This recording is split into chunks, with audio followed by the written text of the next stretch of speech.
Shalom. Shalom, Yasharala.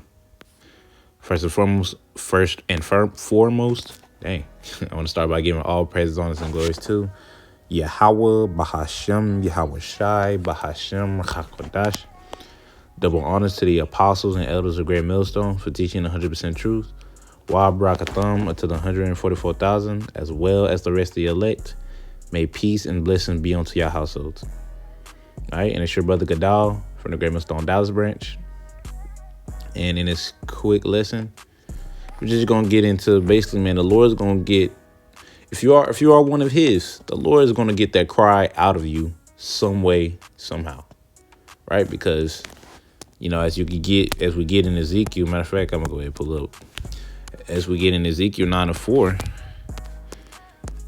the ones that's gonna have that mark, and we know or should know, or I'll just say for you newcomers, the mark that we're finna get into in this chapter is gonna go into the Wa, which is the mark of exemption from judgment, right? The judgment that's gonna come upon all this world. In other words, the elect, right? I'm gonna go ahead and get it. It's Ezekiel chapter 9:4. It says, "And Yahweh Bashem Shah said unto him, go through the midst of the Jerusalem and set a mark upon the foreheads of the men that sigh and cry for all of the abominations that be done in the midst thereof." So if you are one of His elect, that would mean you will have to be one of the ones sighing and crying in this place. Why? Because of what? It's wicked. It's completely adverse unto Yahweh Bashem Shah, completely perverse. Ain't nothing good for this shithole, man. Straight up. Right?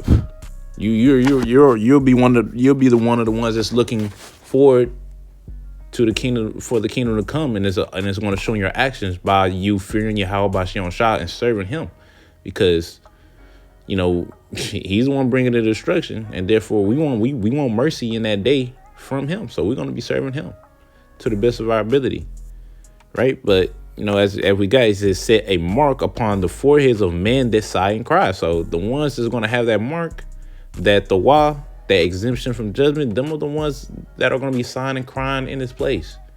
So if you are one of His, the Lord is going to make you sigh and cry, right? So it just, you do got something that's going to come in at the very last hour, which is, hey, that's how the Lord have it set up. But for the ones that's in now, whether you freshly knew, whether you've been, 10 plus years or just a couple years, however long, right? The Lord's going to get that sign cry out of you as you grow in His truth, right? Because then it leads me to this chapter, Ecclesiastes chapter 7 and verse 4. It says, "The heart of the wise is in the house of mourning, but the heart of fools is in the house of mirth." So the heart of the wise is in the house of mourning. And that's talking about ultimately right now, right? The heart of the wise in the house of mourning. Why? Because we're in captivity, bro. Right? As Scripture says, wisdom, which with much wisdom come much grief, and he that increases in knowledge increases in sorrow. So the more you know, the more sorrowful you're gonna get. And who knows the most on this planet Earth? The men of the Lord. Nobody know more than the men of the Lord about what's going on at its finest, to be honest.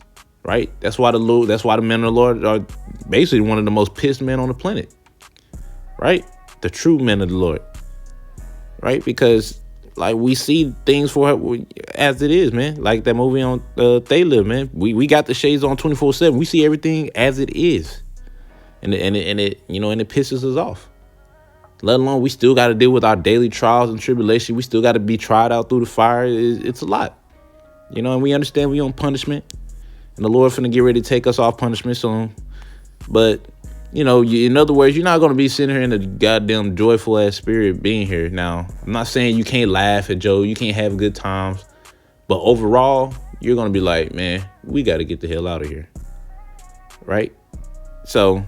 And that's why the Lord put you through these hills, not only to try you, to build you up, but also to get that cry out of you, crying out to Him, being in these bodies, man, I love Romans chapter 7, verse 14 on down. Apostle Paul breaks the flesh down perfectly We got to deal with that. It's so much down here, man. How can you be happy in your right mind? How can you be happy being here? So the Lord he really makes it easy for you to sigh and cry onto him, because this place is just so messed up, man. The women are getting worse. Women are getting worse. Hell, even the men, because, I ain't just going to harp up on the women too. But the men, they're getting worse too. Everything is going to straight trash, man. Straight shit. So if you ain't sighing and crying, then you might not be one of his, because the only ones that like this shit hoes is the dumb ones, the 2/3. For they shall be destroyed for the lack of knowledge. Right? They lack knowledge. They don't realize they in hell. They don't realize that this is their captivity.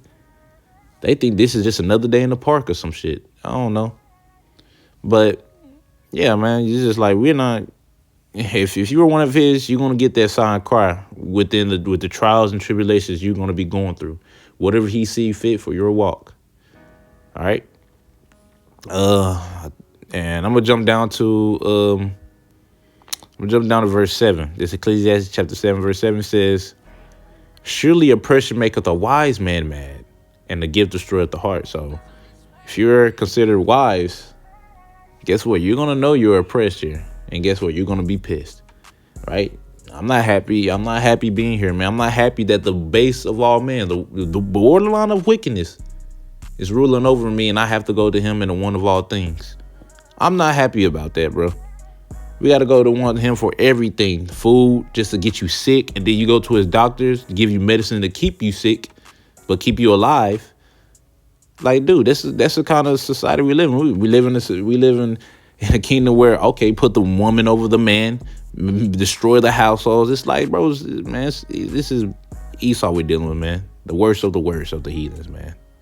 He ain't called son of the wicked for nothing, right? Because you got the sons of God, the nation of Israel, the sons of man, the other heathen nations, right? The other 16, and you got the sons of the wicked, Esau, Edom, which is the worst of the worst, and that's who we're under right now. So, and with knowing that, that's just annoying within itself, man. It's very infuriating, because Esau, he fucks with everything, and it's not for your betterment. It makes everything worse. Right? But anyways, man, just something I had on my spirit. Lord's gonna get that sign cry out of you some way, somehow. Right? And it's not hard for the Lord to do it all. It's easy. But anyways, Lord willing, y'all was edified. I ended out by saying Kal Halal, Yahweh, Bahashem, Yahweh Shai, Bahashem, Chakodash. Double honors to the apostles and elders of Great Millstone. And until next time I say, Shalom, Yesharala.